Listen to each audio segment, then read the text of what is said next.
Okay, let's talk about something that's probably on your mind if you're going through a divorce in Milpitas. Amidst all the stress, you have this really practical question. How much is it actually going to cost to get my house appraised? Well, in this explainer, we're going to cut right through all the guesswork and give you some real data-backed numbers for 2025 and 2026. So let's just get right to the heart of it. What's the number? How much should you be setting aside for this?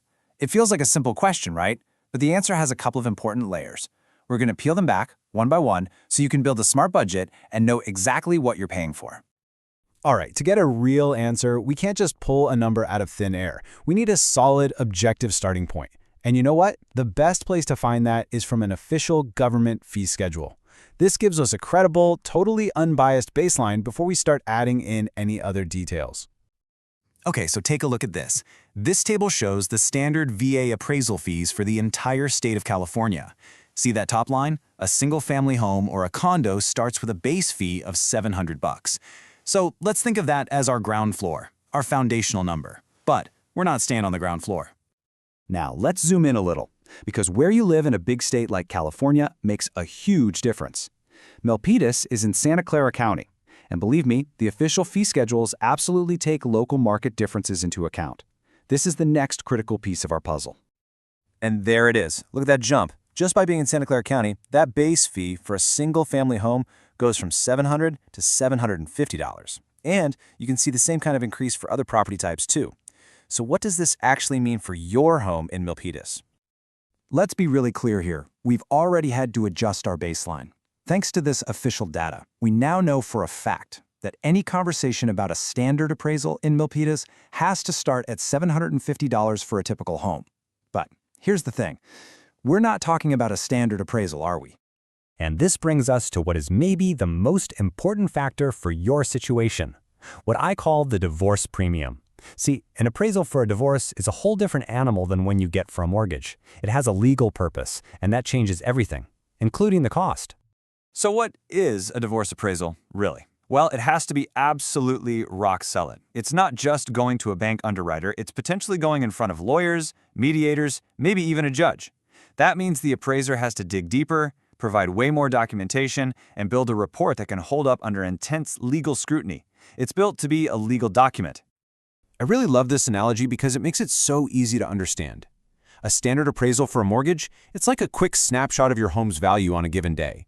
A divorce appraisal, though, is like a detailed architectural blueprint. Every single part of it, every measurement, every comparable sale, has to be documented and defensible because you better believe attorneys might try to poke holes in it. That extra work, that blueprint-level detail, that's where the extra cost comes from.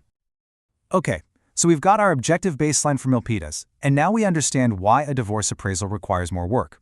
So let's put it all together and get to the final numbers you really need for your budget. Here we go.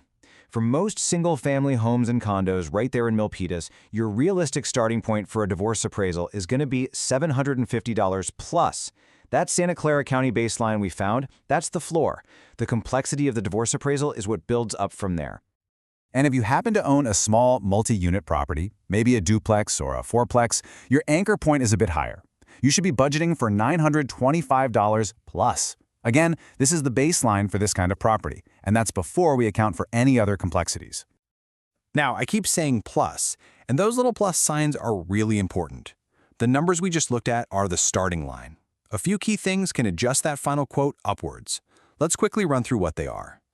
First off, the complexity of your property. Is it a unique custom home? Does it have a ton of high-end remodels? That just takes more work to analyze than a standard tract home.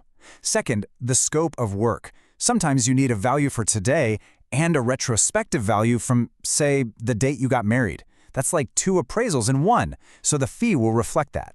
And finally, the timeline. If you need that report like yesterday, faster than the typical 10-day turnaround, that's almost always going to come with a rush fee. Whew. Okay, we've covered a lot of ground, from government data all the way to the specifics of a divorce case. So let's boil it all down. If you remember just one thing from all of this, please make it this next point.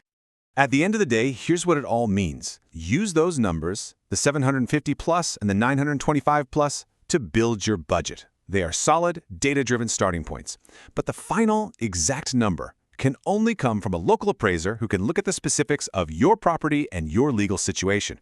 So really, the most important question isn't just how much does it cost, it's who is the right local professional to give me an exact quote, and that is your crucial next step.